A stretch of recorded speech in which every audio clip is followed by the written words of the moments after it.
Shin रोमी एक traditional market area में एक कामयाब फ्राइड चिकन रेस्टोरेंट चलाती है। वो तयसन नाम के माफिया रुन कंस्ट्रक्शन कंपनी के साथ एक रियल एस्टेट जंग में फंस जाती है। ये कंपनी लोकल छोटी बिजनेसेस को गिराने और चाइनीज टूरिस्ट के लिए एक बड़ा शॉपिंग सेंटर बनाने का प्लान बनाती है। एक रात जब तायसन के गुंडाए रूमी को उसके शॉप से जबरदस्ती निकालते हैं तो इस हांसी झापत में उसकी मां की एक्सीडेंटल मौत हो जाती है। रूमी अपने अलग हो चुके वालिद शिन सेओक्योन को फोन करती है ताकि उसे अपनी मां की मौत और फ्यूनरल के बारे में बता सके। सेओक्योन एक सिक्योरिटी गार्ड है जो चोरी वगैरह करता है। एक दिन वो एक पहाड़ी चश्मे का पानी पीता है जो एक मीटियोर के लगने से असार में आ गया होता है और इसके बाद उसे टेलेकिनेसिस की ताकत मिल जाती है। वो अपनी एक्स वाइफ के फ्यूनरल पर पहुंचता है और देखता है कि उसकी बेटी और तयसन के ऑपरेशन के इंचार्ज प्रेसिडेंट मिन के दरमियान झगड़ा हो रहा है। मिन उसे उसकी लॉस का मुआवजा देने की कोशिश करता है लेकिन वो गुस्से से ये पैसे लेने से इनकार करती है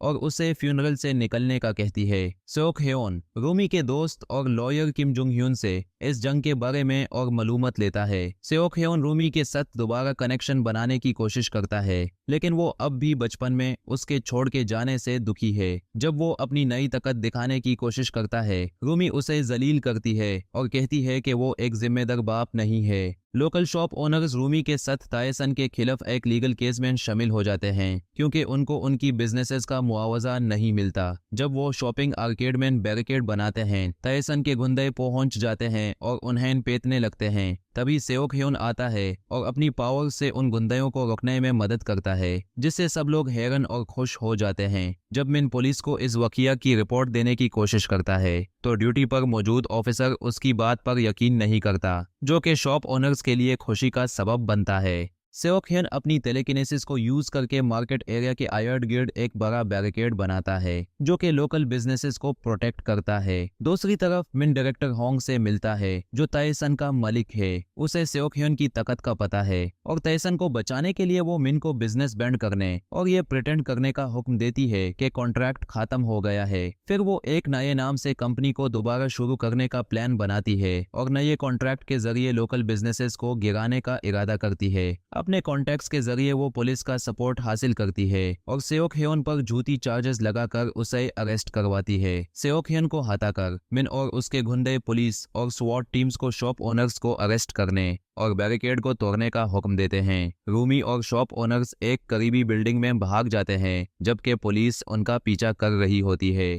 न्यूज़मैन ये देखने के बाद सेओक्योन अपनी जेल से भाग जाता है और हवा में उड़ने की ताकत भी हासिल कर लेता है। वो साइट पर पहुंचता है और देखता है कि एक शॉप ओनर बैल्कनी से गिरने वाला है। सेओक्योन उसे बचा लेता है और उसे एक सेफ बिल्डिंग पर रख देता है। जब शॉप ओनर्स एक और बिल्डिंग की छत पर पहुंचते हैं तो स्वॉट टीम एक शिपिंग कंटेनर के जरिए पहुंचती है जो एक क्रेन पर लटका होता है। वो रूमी को कैप्चर करके कंटेनर में डलते हैं। बदकिस्मती से क्रेन मेल फंक्शन कर जाता है और रूमी कंटेनर से गिरने लगती है। सेओक्योन उसे बचाता है और उसे भागने वाले शॉप ओनर्स के हवाले कर देता है। फिर वो मिन का सामना करता है जो कि पुलिस के साथ वहां मौजूद होता है और उसे मार देता है और खुद को पुलिस के हवाले कर देता है। 4 साल बाद सेओक्योन जेल से रिहा हो जाता है और जुंग ह्यून उससे पिक करने आता है जो रूमी से अपनी मंगनी का ऐलान करता है। वो उस जगह पर जाते हैं जहां रूमी का पुराना रेस्टोरेंट था जो अब खाली और बेकार जमीन है। जुंग ह्यून बताता है कि तायसन का प्रोजेक्ट आखिर में प्रॉफिटेबल नहीं था और कंस्ट्रक्शन डिले हो गई है। वो रूमी के नए रेस्टोरेंट पर पहुंचते हैं जहां सेओक्योन अपनी बेटी और लोकल शॉप ओनर्स के साथ मिलता है। फिर वो अपनी पावर्स को यूज करके कस्टमर्स को ड्रिंक्स सर्व करता है जो सबके लिए बहुत खुशी का सबब बनता है। फिर यह भी पता चलता है कि रूमी ने अपने नए रेस्टोरेंट का नाम सुपर पावर चिकन रखा है। हर रोज नई मूवीज के लिए आसान मूवीज को सब्सक्राइब करें।